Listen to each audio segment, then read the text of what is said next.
Qala al-mu'allif rahimahullahu ta'ala wa nafa'na wa iyyakum bi'ulumihi fid dharain amin ya rabbal alamin. Kata pengarang rahimahullahu ta'ala, dan tahi kerana hadis Bukhari haza riksun, artinya ini tahi, binatang yang najis, dan kencing kerana menyuruh Nabi SAW dengan menuang air atasnya pada kencing Badawi di masjid. Ceritakan dia oleh Bukhari dan Muslim, dikias dengan kencing manusia akan segala kencing yang lain. Dan mazi iaitu air yang putih yang cari keluar ia pada ketika bergerak-gerak syahwat, kerana menyuruh oleh Nabi SAW dengan membasuh zakar daripadanya mazi pada hadis Bukhari dan Muslim. Dan wadi iaitu air yang putih yang keruh yang likat keluar ia air mengiringi kencing atau pada ketika menanggung barang yang berat, kerana dikias atas mazi dan kerana ijma'.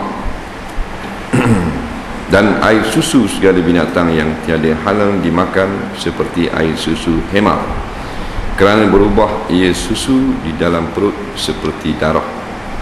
Dan juzuk yang bercerai daripada yang hidup seperti bangkainya bangkai yang hidup, kerana hadis Al-Hakim ma kuti'a min hayyin fahuwa maitatun, artinya barang yang dipotong daripada yang hidup maka ia barang bangkai, artinya seperti bangkai, melainkan bulu binatang yang halal maka suci ia dengan ijma'.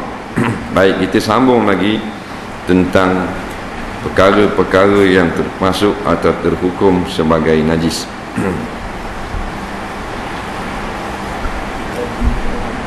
Maka di antara najisnya air kecing dengan tahi. Suatu hari Nabi SAW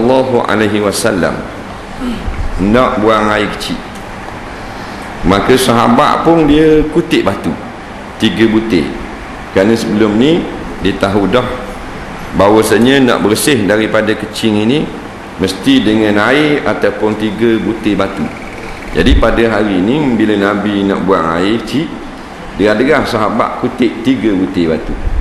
Maka serah pada Nabi, tahu dah Nabi nak buang air berhenti daripada uta, kutip derah-derah, serah ke Nabi lah, supaya Nabi guna untuk istinja.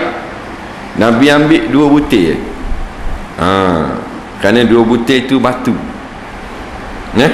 yang sutil lagi tahi uta kering, dia kutip juga, dia wi ke Nabi. Nabi pun akak, Nabi kata haza riksun, ini najis, tak boleh najis. Jadi daripada hadis ini maka najis, nampak, diketahuilah bahawasanya buangan daripada perut yang kita panggil tahi itu hukumnya najis pada syarak. Begitu juga dengan air kecing, hukumnya najis.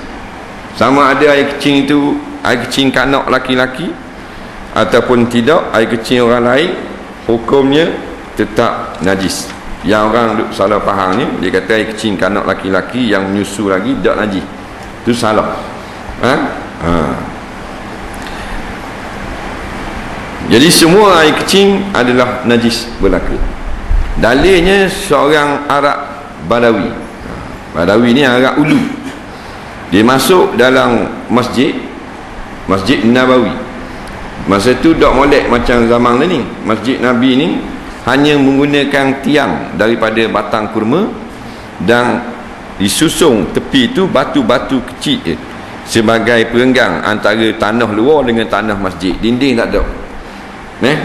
Dekat dinding itu bubuh batu-batu je.